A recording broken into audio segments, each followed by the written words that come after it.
President. Thank you, Mr. President. Mr. President, I thank the Senator from Minnesota for her leadership. I, too, want to thank the two floor managers of this bill, the chairman, Senator Murkowski, her partner, Senator Cantwell, for working so closely with us. The fact is, Mr. President, that biomass energy is a sustainable, responsible, renewable, and economically significant energy source.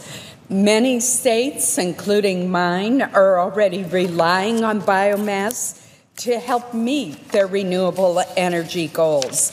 Renewable biomass produces the benefits of establishing jobs, boosting economic growth, and helping us to meet our nation's energy needs. Our amendment supports this carbon-neutral energy source as an essential part of our nation's energy future. The amendment, which was adopted last night, is very straightforward.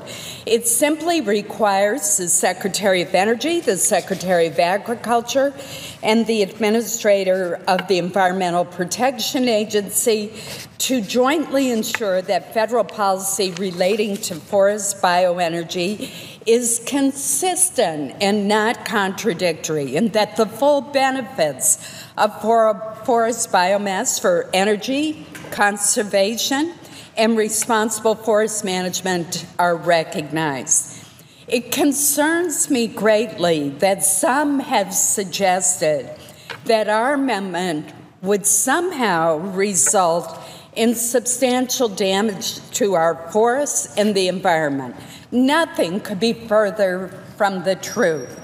Forests in the United States are robust and sustainably managed, and climate science has consistently and clearly documented the carbon benefits of utilizing forest biomass for energy production. Moreover, healthy markets for biomass and forest products actually help to conserve forest land and keep our working forests in this country. Our amendment also echoes the principles outlined in a June 2015 letter, a bipartisan letter that was led by Senator Merkley and myself, and that was signed by 46 senators from both sides of the aisle. Our letter stated, our constituents employed in the biomass supply chain deserve a federal policy that recognizes the clear benefits of forest bioenergy. We urge you to ensure that federal policies are consistent and reflect the carbon neutrality of forest bioenergy. The administration, in response to our letter, noted that DOE, EPA, and USDA will work together to ensure that biomass energy plays a role in America's clean energy future, and that is precisely the importance of our amendment, to make sure that that happens. The carbon neutrality of biomass harvested from sustainably managed forests has been recognized repeatedly by numerous studies, agencies, institutions, and rules around the world. The carbon-neutral biomass energy derived from the residuals of forest products manufacturing has climate benefits. Scientists have confirmed that the ongoing use of manufacturing residuals for energy in the forest products industry has been yielding net climate benefits for many years. These residuals, Mr. President, such as bark and sawdust, replace the need for fossil fuels and provide significant greenhouse gas benefits, which some scientists have estimated to be the equivalent of removing approximately 35 million cars from the road.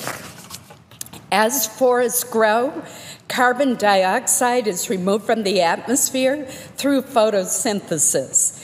This carbon dioxide is converted into organic carbon and stored in woody biomass. Trees release the stored carbon when they die, decay, or are combusted. As the biomass releases carbon as carbon dioxide, the carbon cycle is completed. The carbon in biomass will return to the atmosphere regardless of whether it is burned for energy, allowed to biodegrade, or lost in a forest fire. Mr. President, in November of 2014, 100 nationally recognized forest scientists representing 80 universities wrote to the EPA stating the long-term carbon benefits of forest bioenergy.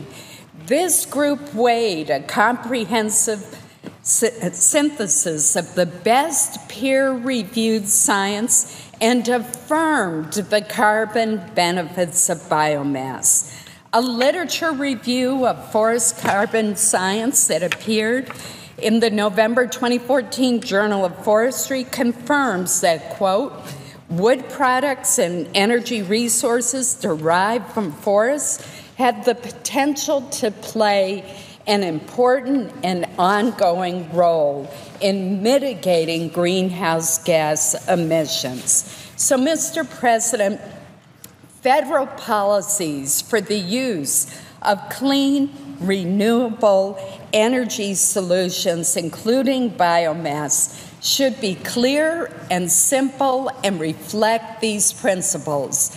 We should not have federal agencies with inconsistent policies when it comes to such an important issue.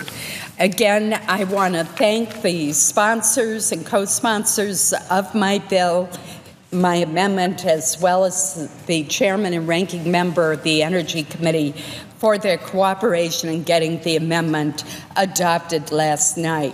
Mr. President, I would like at this point to yield to my colleague from Maine, Senator King, who made this a tripartisan amendment when we offered it. Thank you, Mr. President.